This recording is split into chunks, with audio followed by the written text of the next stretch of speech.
Panel two, we have Professor Mark Graber from University of Maryland, author of a recent book on the 14th Amendment, which has gotten a huge amount of attention.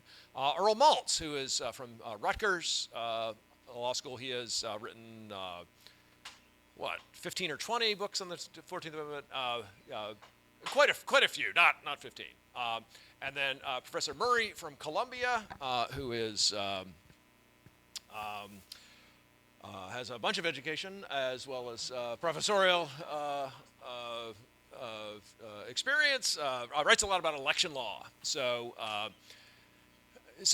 think the panels are getting kind of more heterogeneous as we go on, and then we'll kind of end. I don't know. We have four panels divided up into three. But broadly speaking, we'll be talking about the 14th Amendment in Congress, 39th Congress in 1866 stuff for this. So without further ado, Professor Graber. I'm going to stand because there's a bright light shining in my face. And if you don't mind, I'll just hope that I remember what I want to say, because it begins with the New York Evening Post on December 6th, 1865, as an article that begins, Representative John Bingham has proposed an important amendment to the Constitution. And that morning, in fact, Bingham had proposed 3 amendments to the Constitution. The first proposal was to repeal the constitutional ban on export taxes. The second was to repudiate or prevent any repayment of the Confederate debt. The third was to empower Congress to give equal protection or pass laws giving equal protection to rights of liberty and life. And we all know the important amendment is the last one, which would eventually morph into Section 1 of the 14th Amendment. But the Post didn't know that. They said the important amendment was the repeal on the ban of export taxes. And what I want to suggest today is 2 theses. One is the weak thesis, the other is the stronger thesis. The weak thesis is, at least in December 1865, judging by the commentary, the repeal of the export tax was just as important to Americans across the country, Republicans in particular, as what became Section 1 of the 14th Amendment. The stronger thesis is, to some degree, you can say this some days, I say this with complete confidence, others I say, nah, it's a little equivocal. But if you put a gun to your head and just read the evidence, it's clear the more important one is the export tax. Now, one way of looking at it is reporting. Most people use wire services. It's always reported Bingham, 3 amendments, and the order is always export, debt, rights, or whatever you want to call rights, powers. Bingham 3. No one ever reverses the order in a sense of this is the really important one. Minor thing, headlines. Most of the time, it's a wire service. The headline is Congress. Sometimes the headline is constitutional amendment or amendments proposed. When there is a headline that's specific, more often it's under the headline export tax amendment proposed. You see the Bingham 3. Sometimes it's under the headline debt amendment proposed. The Bingham 3. Only the Chicago Tribune, which has a subheadline, Debt and Rights Amendment, puts a headline. We have papers that report there are lots of constitutional amendments being proposed, and they give the list. A lot of the lists include export and Bingham 3. Some lists do not include any of them. There is no list that includes Bingham's rights powers, that does not include the export. Whereas there are a number of lists that say among the important amendments is the export repeal and don't include Bingham 3. So for example, got very significant publicity, the Union Central Committee of Pennsylvania proposed 5 amendments: apportionment, rebel debt, guarantee the Union debt, no secession, export. There isn't a rights amendment near it. That got a lot of play. Number of other papers in summarizing the events included export, not Bingham in predicting. Included export, not what I'm going to call Bingham 3. Commentaries. Some commentaries simply said Bingham proposed an important amendment. The New York Evening Post story was picked up by about 10 to 15 papers. Important amendment is export. Number of other papers said Bingham proposed an important amendment. It's all 3 of them. I cannot find a paper that said Bingham proposed an important amendment and it's only Bingham 3. General commentaries. The New York Times, quite early, ran a commentary on all 3. Here's the export, here's what that means. Here's the debt, here's what that means. Here's Bingham 3, rights powers, here's what that means. And put a gun to my head, there's a little more on the debt than the other 2, but there's probably nothing in that commentary that would make you want to say, yep, 3 is the important one. Some newspapers ran the whole story. By the way, newspapers do not attribute. When they run stories printed by other papers first, they don't attribute. Some do, some don't. Plagiarism is one of the great habits of 19th century newspapers. Some newspapers run all 3. More newspapers only run the first part. You want to know what's up with the Bingham Amendment? We're going to explain the repeal of the export tax to you. There are commentaries on individual parts. I think I found one commentary on Bingham 3 by a Republican in favor, but it's missing in my notes somewhere, and I apologize. I'm going to try. I recall it. Maybe it's a false memory. But every other commentary I have found is by a Democratic newspaper opposing it. There is right now in December that I can find only one, at most, commentary in favor. There is a vigorous commentary on the repeal of the export. Goes both ways. In particular, unsurprisingly, Republicans who are Whigs love it. Democrats hate it for all the reasons that Democrats and Whigs used to fight over: the tariff, the internal improvement, national bank. In other words, if you're looking and you have to decide, it sure appears that the export is far more important than the rights. Now, there's a bit of a shell game going on here, and to explain it bluntly, first, if you move to propose legislation and not propose constitutional amendments, now you see a lot of discussion about legislation protecting property and personal rights. But that's one of the reasons why there's very little interest in Bingham's rights amendments.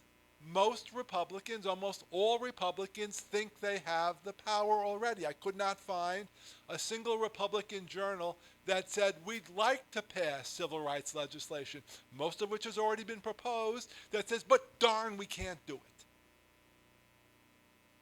So it's already there. Second, there are proposals for black suffrage, some of which say, by the way, no distinction across the board. And you see, by the way, particularly African-American newspapers, but also former abolitionist newspapers as well, the Liberator.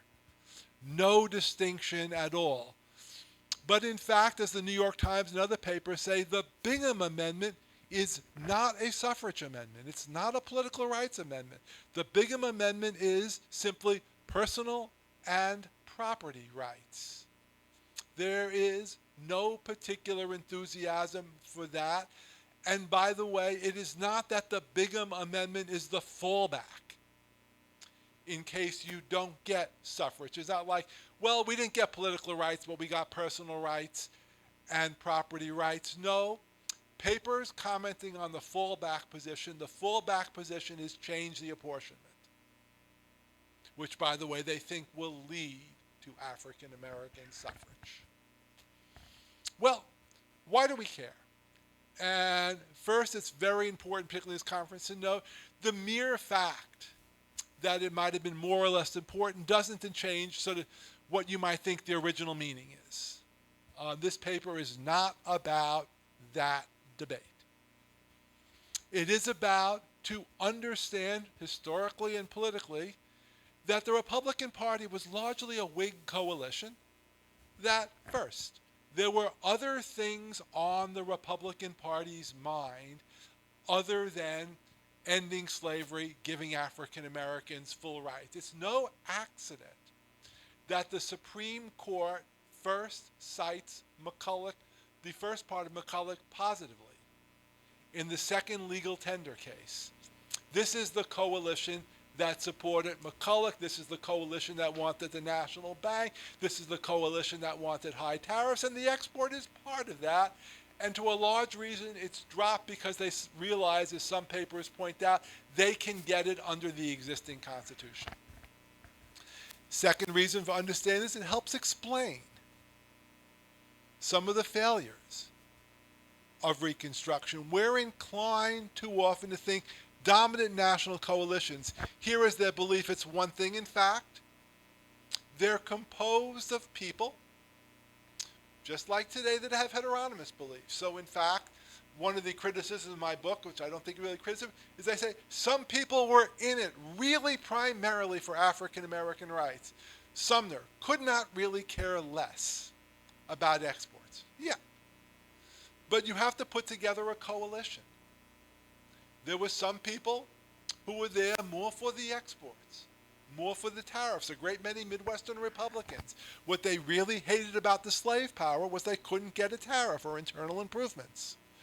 Once they got what they wanted, they were less enthusiastic about the rights of others.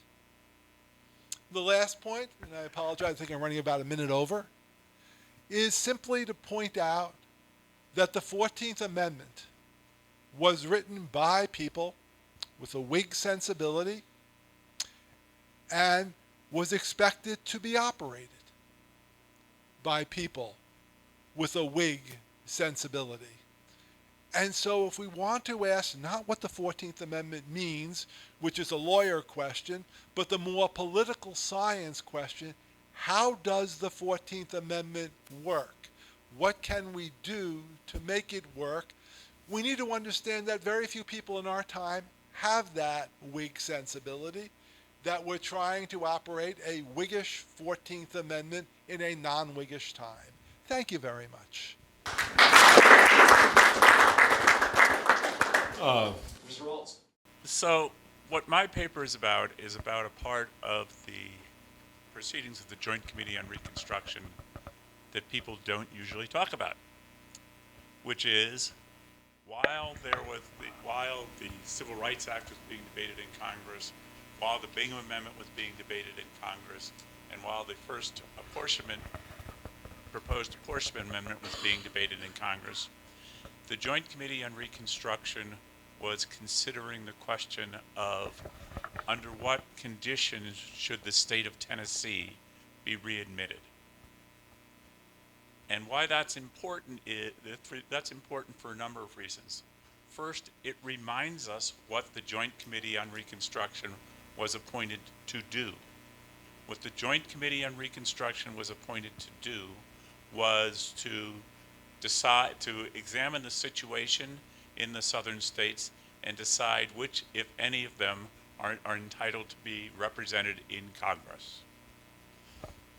Conversely, What the Joint Committee on Reconstruction was not appointed to do, or their task was not designed to do, was to decide matters to change the powers of states in the North at all.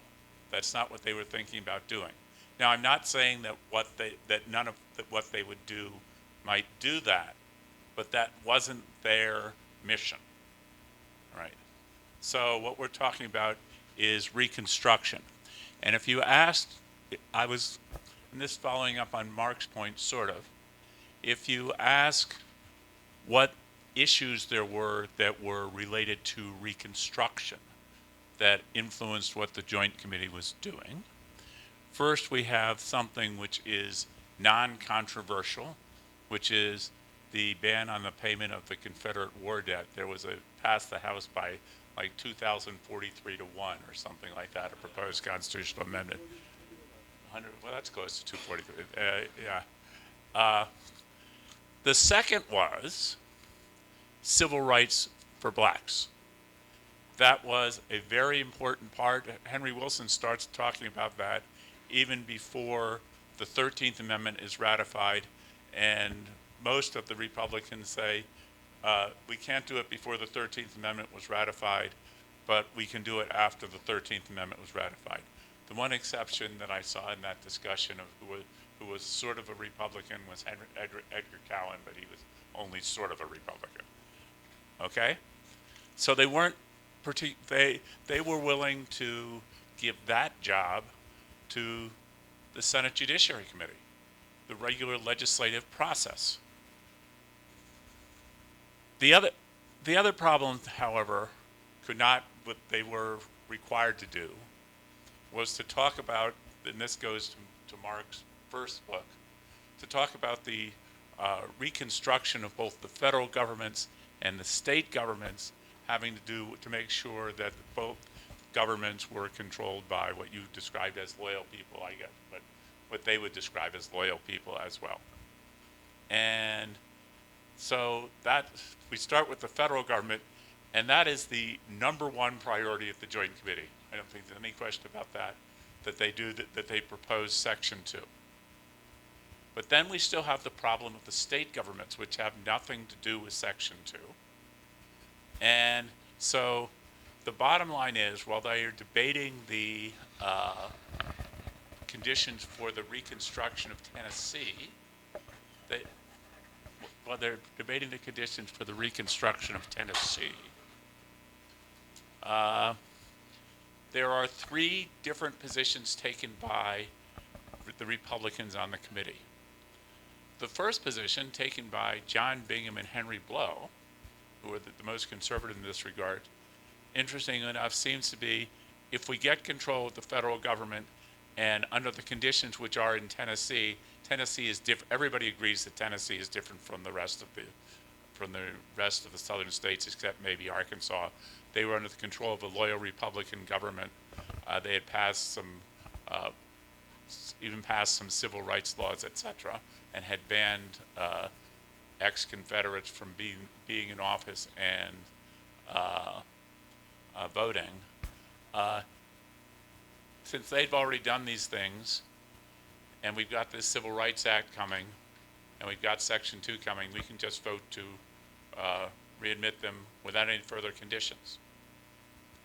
However, most of the Republicans on the committee, the big difference among the Republicans on the committee is whether you have black suffrage or whether you simply disqualify and disfranchise loyalists.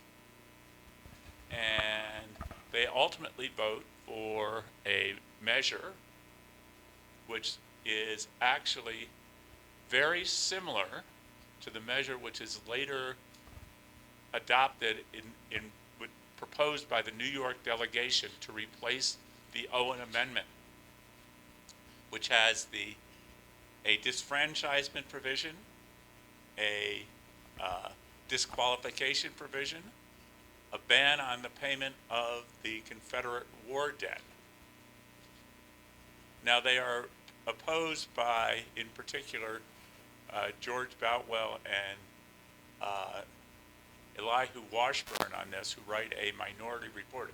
Interesting, the majority doesn't, as far as I can tell, the majority didn't even write a report. There was a minority report from the Democrats, which give the standard Democratic position they need to be let in. They all need to be let in anyway. That and there's also a minority report from George Boutwell and Elihu Washburn, who argue for black suffrage. And now there are three basic arguments about black suffrage, two of which are made in general terms. The first is that black people are loyal, and that will help have a loyal government. The second is the best way for black people to be able to protect their own rights is to have voting rights. But interesting enough, Boutwell and Washburn make a third argument in their report about the Tennessee thing. And they say, look, okay, if we don't have blacks voting and we disqualify all of the disloyal, or we require whites to be loyal, however we describe that, for a number of years, then basically a small percentage, that is half of the half of a little more than half of the white population is considered loyal in Tennessee. I'll leave a long discussion of that. But we're going to have a minority control, basically half of that half is going to control the government and have all the political power, and that's not part of our tradition. And they also say that it's one thing to say in Tennessee, where half of the white people were loyal to start with, so you would have 26% controlling the government. In places like Alabama and Mississippi, that at that time they're talking about only 10 to 15% of the white population was considered loyal at the time. So you're just going to have this very tiny percentage, if you don't enfranchise the black people to control the government, you're going to have this very tiny percentage controlling the government, and that's just not even going to be sustainable. That eventually what's going to happen is that you're just going to have to abandon that. The idea is that even though the situation in Tennessee is different from the situation in other states, it's going to set the precedent.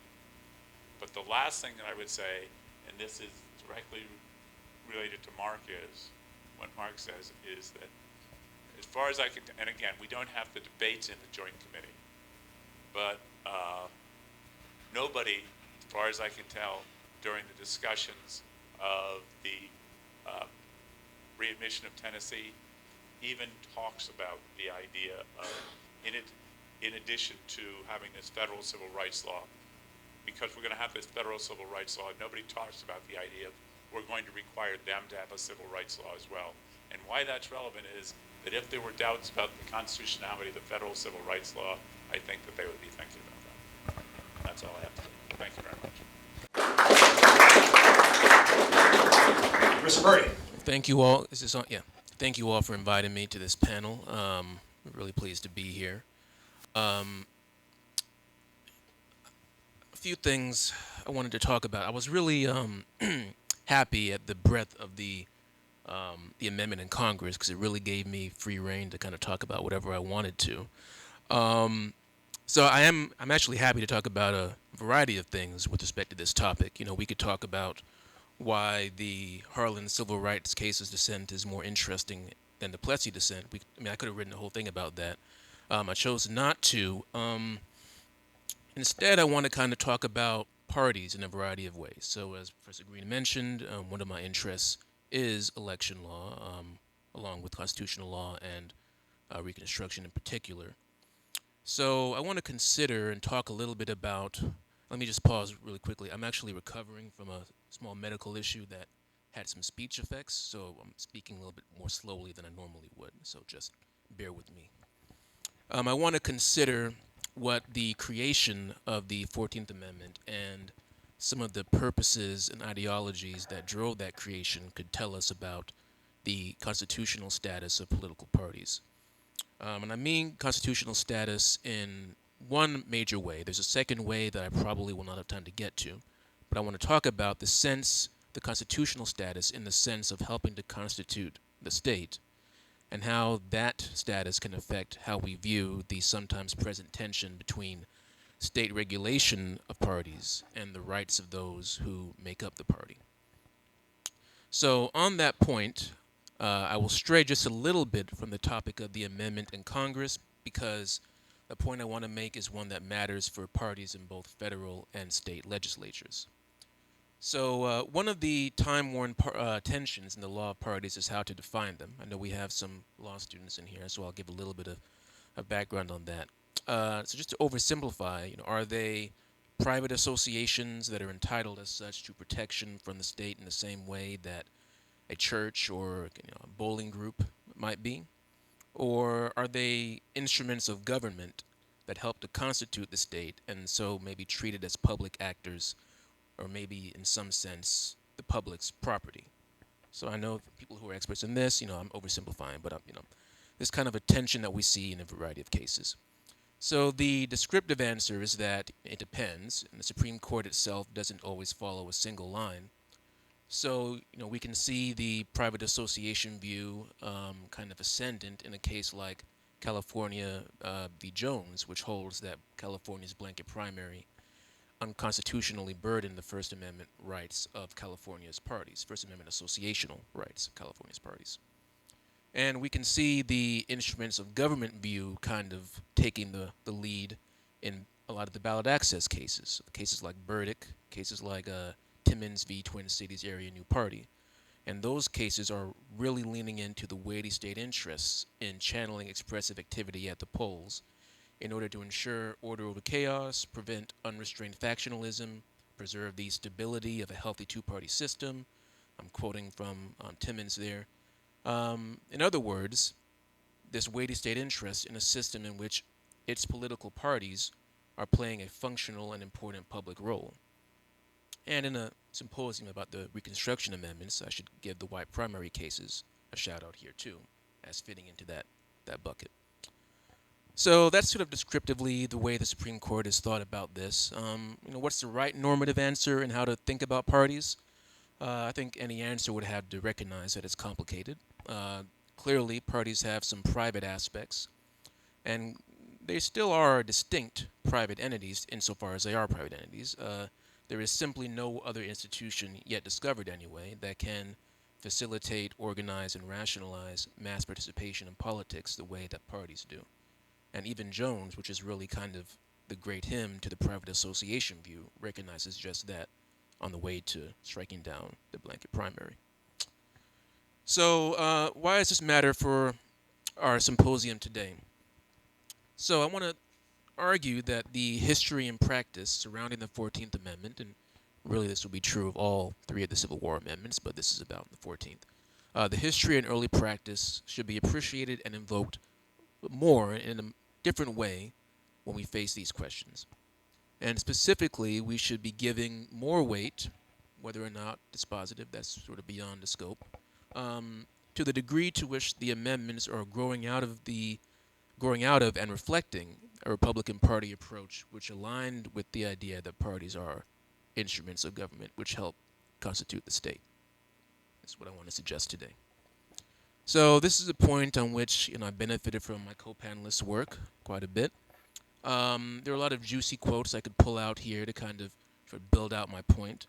I'll just pull one which I think is relatively illustrative. This is Republican Senator Henry Wilson speaking relatively soon after the war. I think this is in your book, Mark. The House, the Senate, the Cabinet, the President, each and all should not now forget to remember that they were clothed with authority by a party inspired by patriotism and liberty. And what stood out to me there was this reference to clothed with authority. This view is consistent with the view of parties that developed in the antebellum Jacksonian period, of course, but it is a dramatic departure from the views of at least most of, if not all, the original framers, who thought that parties, at least at the federal level, were poisonous to government and hoped they had created a federal system that would exclude them. And so they, I think, would not have thought to applaud the sense in which a party conferred authority and legitimacy on political actors. But the post-war Republican Party seems to operate on a different view. In its view, it represented the party of the Union and the keeper of true constitutional values. And as such, it operated as a unique conduit and dispenser of public authority. This is the view they are taking. And that kind of entity, I want to suggest, is one that fits quite well this institutions of government view that I described at the beginning. Now, I could multiply quotes that I think would support what I'm trying to get at here, but more than that, the text and structure of the 14th Amendment itself helps back up this perspective. So we've already touched on Section 2 a little bit on this panel. We can think about Section 2's denial, at least textually, not in practice, of congressional representation to states that deny male inhabitants over 21 the vote. So if enforced, of course, that would limit the power of those states which disenfranchise black men, which is a group that Republicans correctly anticipated would be a reliable Republican voting bloc. Section 3 aimed to bar from federal office insurrectionists and rebels who had previously taken an oath to support the Constitution. And so it could, perhaps, and some people hoped it would do this, help remake and reconstruct the party system in the South and, by extension, the composition of the federal legislature by excluding thousands of the leading men of the antebellum South, whom many Republicans blamed primarily for the war. And, of course, if you constitute the Congress of the United States correctly and with the correct constitutional values, there really won't be any debate or concern about whether or not it will understand the word appropriately in Section 5. So, put simply, I want to say these are backing up kind of this broader view that the Republicans have, this idea that Congress has to be constituted in such a manner as to keep the party of the Union in and the slave power party out. So electing Republicans is to protect the Constitution, and maybe more than that, is to make possible the creation of a reconstructed and more functional political system.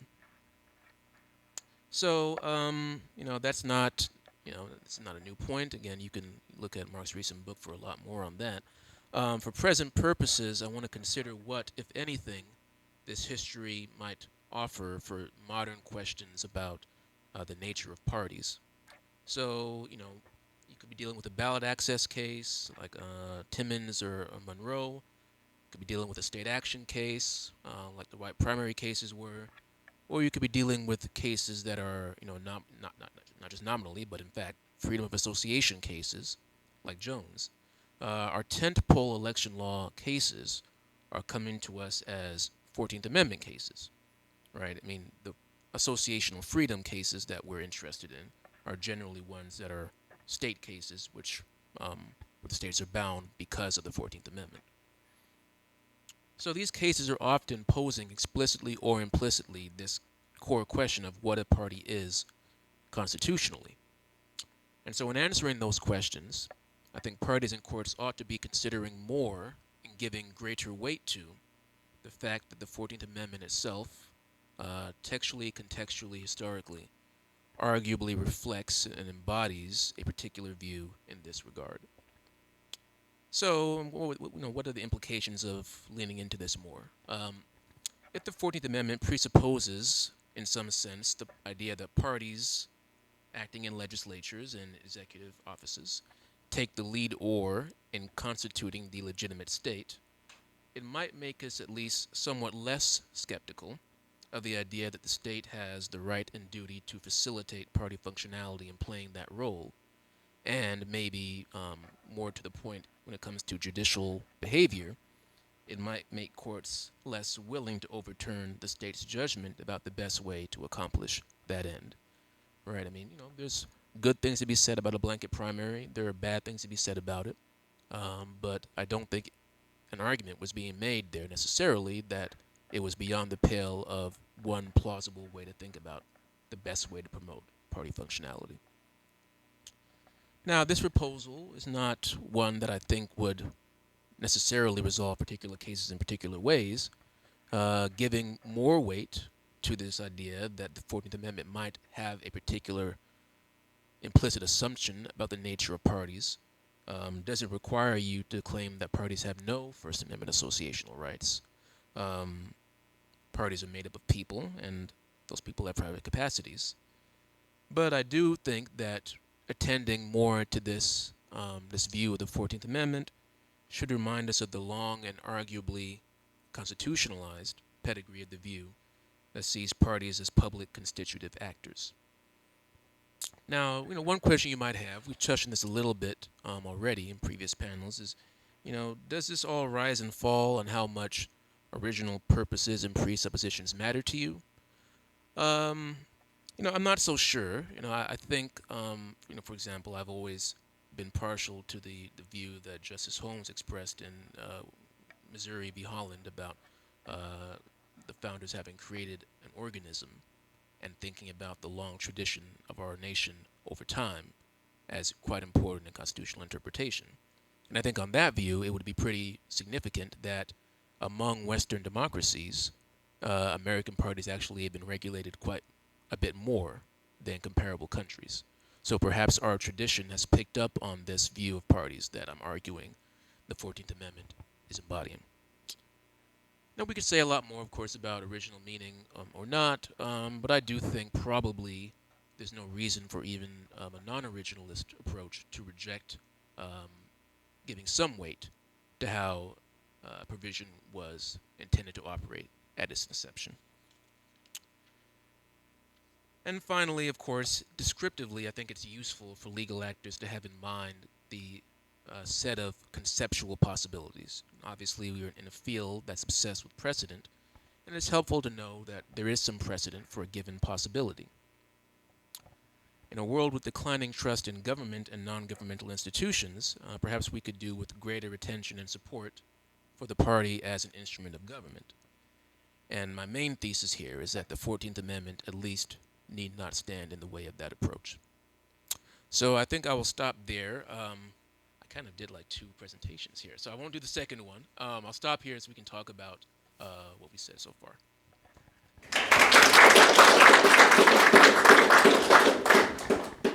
Well, that's fascinating stuff.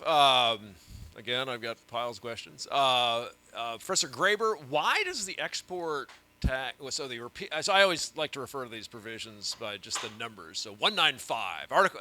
Randy hates it. So Article 1, Section 9, Clause 5. It's like, oh, come on, never do the number shorthand. I think Seth Tillman, our keynote, he's the only person I've convinced to go. And Randy's like, oh my goodness, you've driven Seth mad. But why does this? Don't have private languages. Yes. You need public language. So why is Article 1, Section 9, Clause 5 still in the Constitution? Why does this proposal fail? One answer is I've so far simply surveyed December. And you say that there are more than 5,000 newspapers that one has to survey just in December. So this project takes a little while. Some guesses based on December and based on running into some other things. It comes very close, by the way. Stevens calls for a vote. They get a majority. They do not get a constitutional majority. 2 reasons come out in December.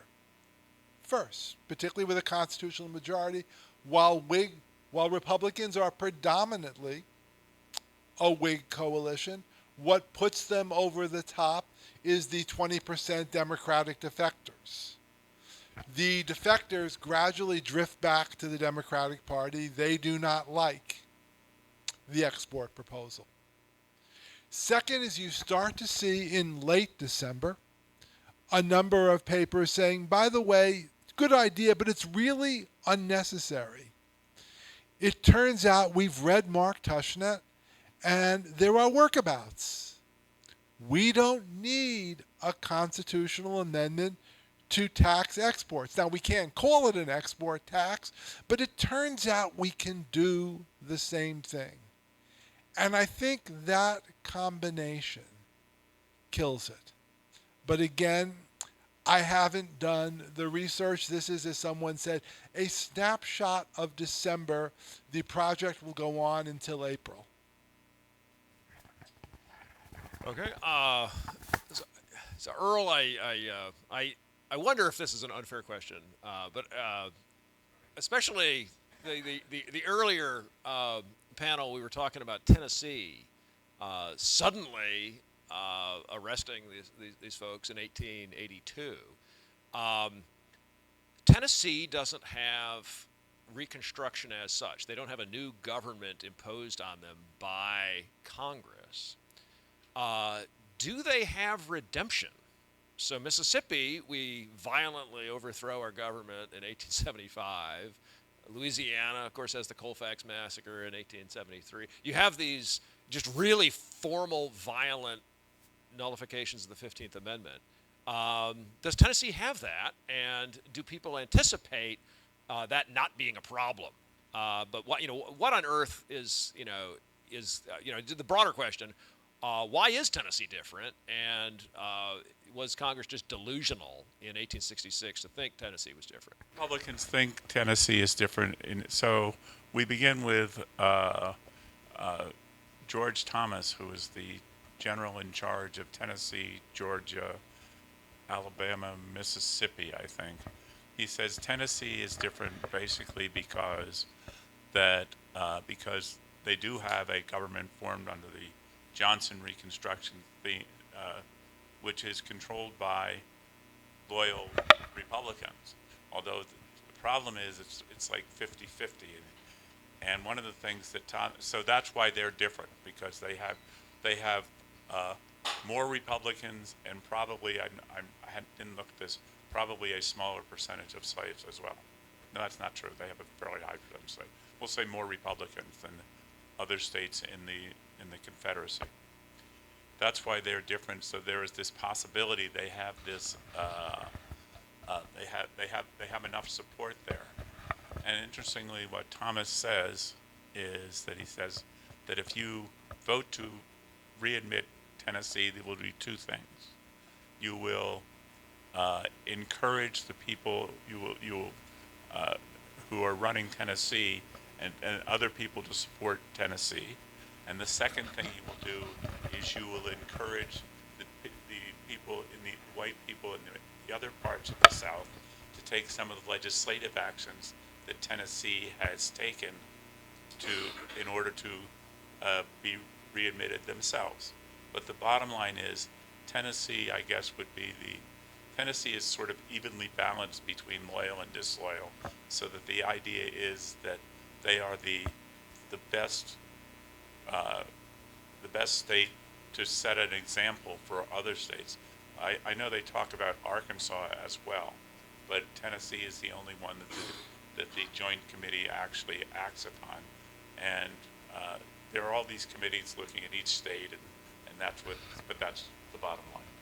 Could I just, I think this is a friendly amendment. Rather than say Tennessee has a high percentage of Republicans, might we modify it to Tennessee has a high percentage of Unionists? Yes, I agree with that. I agree with that. And here, by the way, because Republicans implies, by the way, basically are for racial equality. Unionists imply simply, no, we didn't want to secede. And Eastern Tennessee, because in fact the governor is sending messages to Congress. If the Union troops go, the government of Tennessee will fall. The Union troops went. The Unionist government of Tennessee fell. Yes, Thomas does say you need to. Who's actually becoming quite almost radical Republican. He's a suffrage. He's a black suffrage guy. When his government falls, and he then becomes a racist, but when his government falls in part by violence, Tennessee is redeemed. I have an even more unfair question for Professor Murray. This is might sound a little bit like what did John Bingham think about Facebook? But there's been a lot of discussion so in the background of the net choice cases and, of course, the civil rights cases treat railroads as these quasi-public entities, Munn versus Illinois, grain elevators. Does the treatment of political parties as sort of a third kind of thing, not purely private, not purely governmental, but public but not governmental, does it tell us anything about those categories? To what extent is Matthew Hale's tripart distinction, which it's all over the place when they talk about railroads in 1872, I think. It's been several minutes since I've used Latin, so the use privatum, the use publicum, the use I can't remember what the use regium for the governmental stuff. To what extent does that show up in the private in the political parties context? Well, it's an extremely fair question. It's one that I tried to duck by not using the phrase common carriers when I talked about them. But no, it's an extremely fair question. I don't have a good sense of that, unfortunately. This is sort of a précis of a sort for an intended project, so I do intend to look into more the ways in which kind of in a more, which legal categories were used to apply to the parties. But unfortunately, I don't have a good answer that would be illuminating in any way at this point.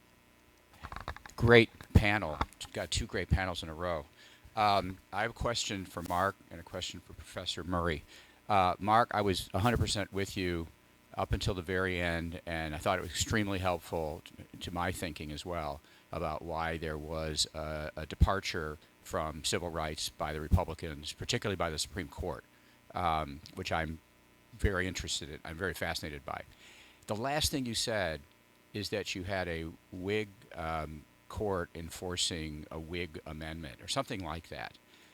And to me, that it sort of goes against the conflict that emerges between, for example, the majority in Slaughterhouse and the four-justice minority in Slaughterhouse, and then eventually John Harlan dissent in civil rights cases, reflecting, I think, the actual Congress that passed the Civil Rights Act of 1875 rather than the court. So it seems to me that it was the Whig overlay that would explain why the court was rejecting I don't know what you would call it, a more radical or a more civil rights-oriented Republican Party in Congress.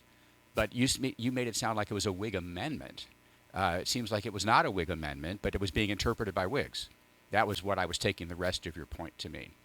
And then my question for Professor Murray is that I just taught yesterday John Marshall Harlan's dissent in the civil rights cases and in Plessy. And so I really want you to tell me, because I don't think I disagree with you, but I really want you to tell me why his dissent in the civil rights cases is more important than his dissent in Plessy. So I really wanted to hear that talk. Whig amendment? Point the microphone towards you. Please. Book-length story that somebody else can write here. But part of it is that I do believe there is a good deal, though not 100% continuity, in some basic Republican Party themes in the 1860s and work done on the political world of the Whigs in the 1830s and 1840s. But it evolves, and there is remarkable evolution in 1870, 1880, 1890. One of the interesting features of the evolution in looking at newspapers, if the newspaper is from a town you have never heard of, no longer on the map, and has a Christian something in its title, it is radical Republican if it's in the North. Lincoln draws overwhelmingly. The places where Trump gets his vote are also the places where Lincoln gets his vote.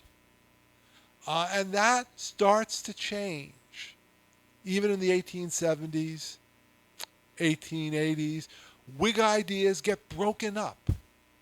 So part of my simple idea is there what a set of ideas that appear to cohere together to people in 1865, 1868, no longer appeared coherent, both ideas of the underlying principles of the 14th Amendment and ideas of how it would work. So we're no longer talking about a simple Whig-Jacksonian distinction that helps explain what's going on in Plessy, or even for that matter, I suspect, in the civil rights cases. But this is something I haven't fully thought through. 1883 and 1896. Yeah, that actually, I wonder if that has something to do with it as well. But so yeah, I mean, it's a few things I could say about the civil rights cases dissent. So in part, it's my personal bias, which is that I'm just generally more interested in the enforcement power than sort of kind of the debates about how people understood the rights at the time. I just think power tends to be more interesting than rights. But more specifically to what Harlan actually did, in the civil rights cases, he's really articulating a different paradigm than the majority does, as opposed to, Plessy he's kind of operating within the kind of, is it reasonable or not? The majority says, oh, well, this is fine. The problem is just that black people are taking it the wrong way. And Harlan says, no, it's not, because I have this different, I understand this differently as applied to black people, and you can see that sort of how he deals with Chinese immigrants in the dissent as well. So, I think the genuinely independent vision of power that he offers is more interesting to me. I think articulating an interestingly rich concept of citizenship in that dissent offers really a different way to talk about citizenship, especially when I'm teaching these cases to the students. And then I enjoy the way in which he plays with McCulloch in that opinion, and kind of brings forward that the ideology of McCulloch, some of the ideology that you see from people like James Wilson, for example, when he's supporting the Civil Rights Bill. So I think a lot of where I'm coming from is kind of just, you just taught it, as a teacher, like what is more interesting to talk about with the students? With the civil rights cases, I can sort of bring back in, all right, we talked about the Civil Rights Act of 1866, how is this playing out here in terms of how he's talking about citizenship, about power, and in Plessy, maybe I'm just not, appreciating the richness of it as much, but I just tend to get more out of reading Harlan's dissent than the Plessy dissent. Evan Bernick, enthusiastic propagator of the myth that Section 1 of the 14th Amendment is important. This question is for Mark. And every time I think I get it, I get what you mean when you say that Section 1 of the 14th Amendment isn't important or is less important than previously thought. You lose me a bit, and I want to cut through this kind of private language problem that we've got going on here. So, if I'm on board, which I think I am with the notion that the 14th Amendment, or Section 1 of the 14th Amendment, is declaratory, it doesn't itself give Congress or the federal governments any more formal power than the 13th Amendment did to protect civil rights. I don't think it follows that Section 1 isn't important. And I wanted to run an analogy by you. The preamble to the 1787 Constitution, generally not thought of as a source of power on the part of the federal government, rather a statement of purpose, of values, and a theory of legitimacy on which the Constitution rests. But nonetheless, really important. It's a powerful statement. It inspired freedom struggles predicated on the notion that even though certain groups were excluded from the Constitution's formal structure, there was something there that they could hold on to and that they could use to build democratic power to eventually get to a point where we have a 14th Amendment in the first place. Why might you resist the idea that Section 1 might be powerful in the same kind of way and therefore important, even though it doesn't confer any additional formal authority on the federal government?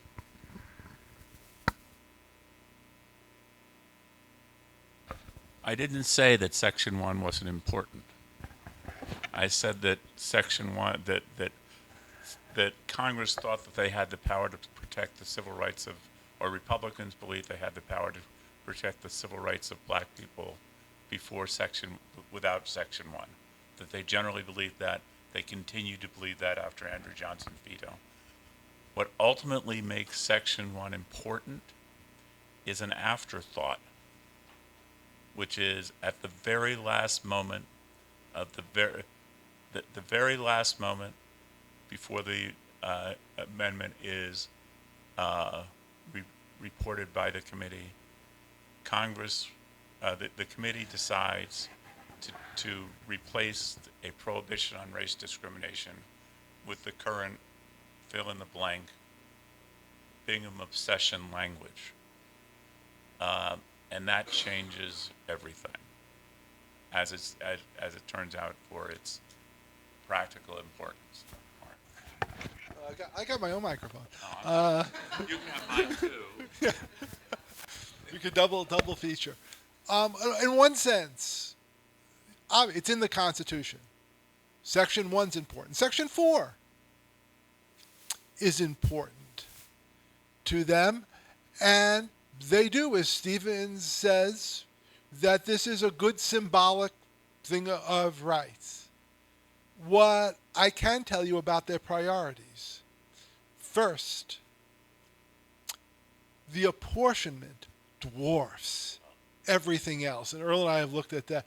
When they say, when papers say there's one thing we've got to get done, it's the apportionment. There is simply no responsible way of reading December that says the apportionment isn't the number one priority. And because, in part, one of the arguments I want to make about their worldview is in many ways their worldview is more similar to the worldview of the framers of 1789, who spoke a lot about parchment barriers. What they believed is, yes, the rights in the 13th Amendment, the rights in Section 1, however you describe, are important. But if we get the apportionment right, if we get disqualifying right, we will get the 13th Amendment enforced properly as we understand it. 14th Amendment, nice. If we do not get the apportionment right, if we do not get the structure of Southern governments right, Republicans say, other than John Bingham, I don't care what language Evan Bernick puts in the 14th Amendment. I don't care how important it is. It will not work. And that's why what I really want to emphasize to people, I am interested as a political scientist in how they thought the Constitution would work. Not what they thought individual things meant. I think it's very important to understand work. It's very important to understand meaning. It's a different project. Painting is also important. It's a different project. But you do need to understand that if you're thinking primarily about how the Constitution works, as I argue pretty much everyone other than Bingham was thinking, your focus is on reconstructing the processes of federal government, of the state government, so people who believe, as you do, as most of us do, control the national government, control the national judiciary, because that will get free labor, racial equality, the Whig program, and any debates in them, well, we'll decide among ourselves. Just a follow-up, were they therefore comparably unsuccessful to the framers of the 1787 Constitution in the sense that they set up a design that did not work as anticipated? You mean the people who set up, you're comparing them to the people who said we have a system that guarantees no major parties? Yeah. No, one of the interesting lessons of this is, by the way, it turns out framers don't predict the future well. Prediction is hard, especially about the future. That it turns out a great many assumptions underlying the Constitution get falsified within a short period of time. And again, if you're studying constitutional development, which is what political scientists study. It's extraordinarily important to identify what those assumptions are, to what extent have they been falsified, and to what extent are they still true today. It's a different project, that's all. I would just say really quickly, it's not disagreeing with what you two have said, but just to kind of put a spotlight on two things, which first being a lot of the aspects of the campaign in 1866, where the Republicans, they continue to emphasize, of course, things like disqualifying insurrectionists and ensuring that the slave power isn't benefiting in apportionment. But they do, I think there are, at least from what I've read, not as much as you guys, I think, but there do seem to be more instances of speaking to the people and saying, and by the way, we're protecting these rights. By the way, we're putting the Declaration of Independence in the Constitution with Section 1. So there does seem to be some awareness that this might matter to the people whose representatives we ratifying this or not. So that's one aspect of it. And then two, I know we've been focusing more on kind of the immediate, like the year around ratification, but I do think it would also be worth bringing into the conversation some of the events sort of post 1868, between then and the need for the Enforcement Acts, where you have, countless petitions from people in the South, in black and white, sort of saying, hey, our rights are being trampled upon, and we need you to exercise this power to enforce the rights that are being, now you could say they had this power already, but we need you to exercise this power to protect us. Now, top of mind to them probably wasn't necessarily the apportionment aspect of the amendment, even though, this is why it's not disagreeing, if you constitute Congress correctly, Congress can act in the ways that are necessary to prevent this. So it's more of kind of a friendly amendment, I think, a little bit to what you all were saying. If you look at my look at the discussions in 1866 in the election, it's the Republicans who are saying this is a very merciful, easy way to get readmitted, and it's just general stuff talking about Section 1 to the north, because in the South it's the South that is complaining, and the South is complaining about Section 2 and Section 3. A brief way, by the way, of understanding my position is, remember Madison's famous speech, and I wanted to write a book of this title where he describes the Bill of Rights as not altogether useless. If you were to ask Madison, he would have said, yes, freedom of speech, freedom of religion, really very, very important. If you were to ask Madison, what are the provisions of the Constitution that you believe in practice will best protect the freedom of speech and freedom of religion, he would not have started with the First Amendment. I wanted to. It's my question really is for Professor Graeber, but it does pick up on Manny's point as well, Professor Burning's point. And I want to ask it in this way. When Sumner first proposes what becomes the Civil Rights Act in 1875, Congress spends 4 years debating it, and it causes a lot of attention in the press. If you go to the white press says, look, slaughterhouse has already answered this question. So therefore, your attempt to impose control over private action is stupid. The black press has a very different reaction. It basically says, no, slaughterhouse has answered this question. This is important. When the lame duck Congress finally enacts a noted version of the 1875 Act, the white press has the same reaction, that this is pandering to the black vote, it's a stupid bill, it's not meant anything.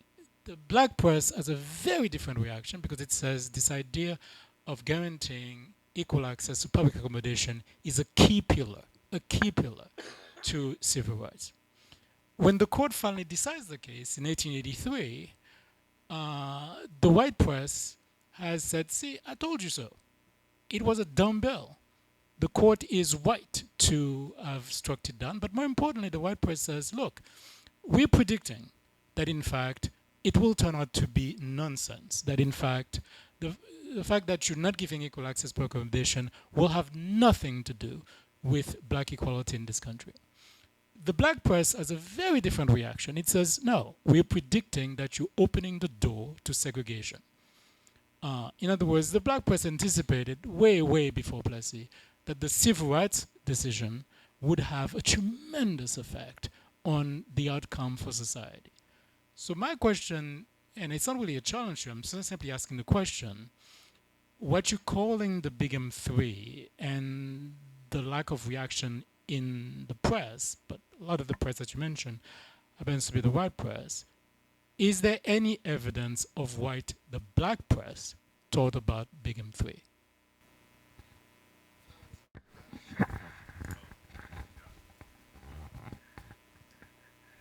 The quick answer, part of the quick answer to that is, when Bingham introduces his federal power amendment in December, he's not talking about racial discrimination at all.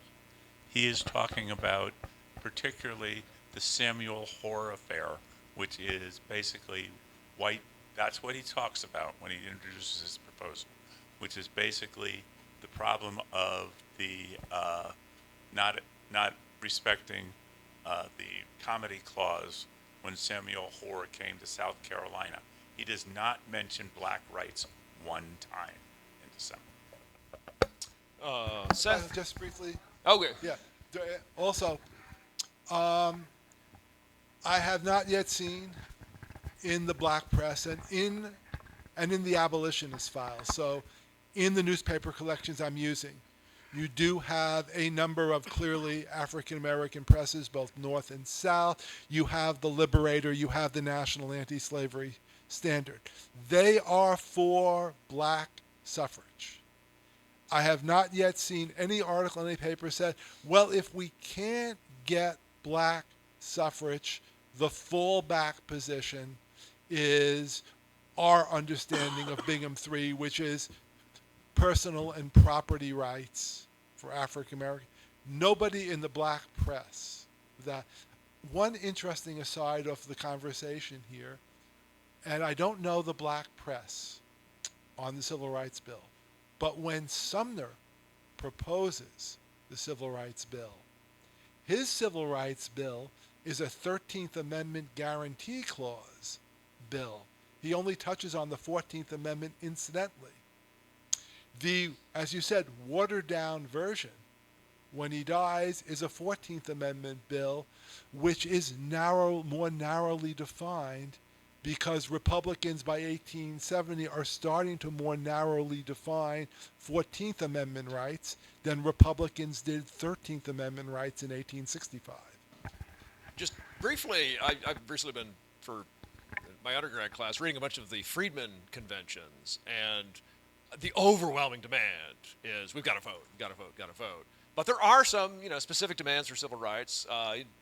January 1865, Louisiana one, I think they talk about rights to be on the railroads. I mean, they're talking about the same rights, very, very early on. So there's, they both want. I mean, the biggest thing they want is like, my goodness, we're a majority of the state. We ought to be running this state.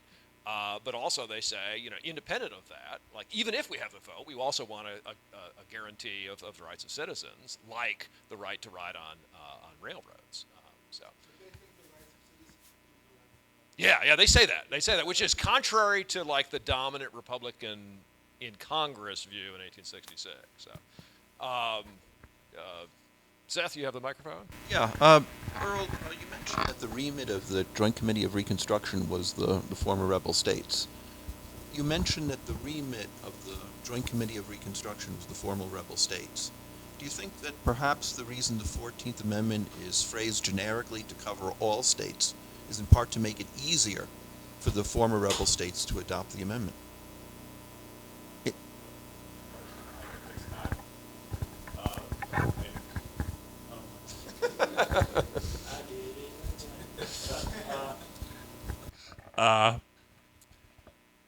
I don't know the answer to that question. The only part of this that I have any relevant thoughts about is about back to my personal obsession, the change in the language of Section 1.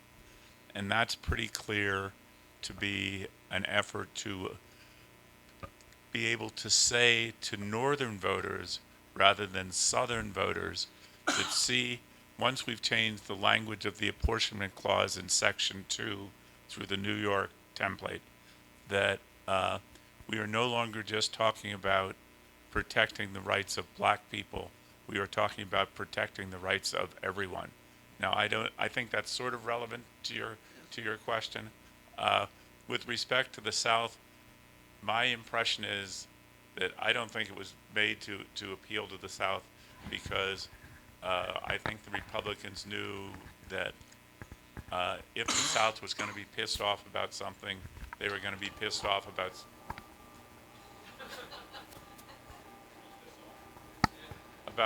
sections 2 and 3.